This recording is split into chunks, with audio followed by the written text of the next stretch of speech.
ময়মনসিংহে চাঞ্চল্যকর ভর্তি প্রতিবন্ধীকে গণধর্ষণ মামলায় ২ আসামিকে গ্রেপ্তার করেছে র্যাব।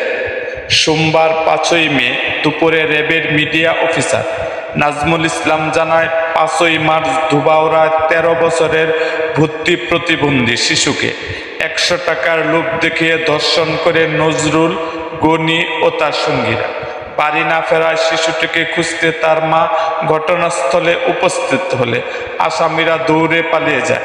পরে শিশুর কাছ থেকে ঘটনা জেনে তার বাবা ধুবাউড়া থানায় নারী ও শিশু নির্যাতন আইনে মামলা দায়ের করেন। আজ সোমবার ৫ই মে ভোরে হালুয়াঘাটের আতোয়া জঙ্গল থেকে নজরুল ও ভুবনপুরা থেকে গনি মিয়াকে গ্রেপ্তার করা হয়। অন্য আসামিদের ধরতে অভিযান চলছেও বলে জানান র্যাবের কর্মকর্তারা। এরকম আরও ভিডিও পেতে এবং রাজনৈতিক অঙ্গনের নানা ঘটনা ও ইতিহাস জানতে আমাদের মুক্তাগাছার ইতিহাস মিডিয়া ইউটিউব চ্যানেলটিকে সাবস্ক্রাইব করুন এবং পাশে থাকা বেল আইকনটি বাজিয়ে দিন।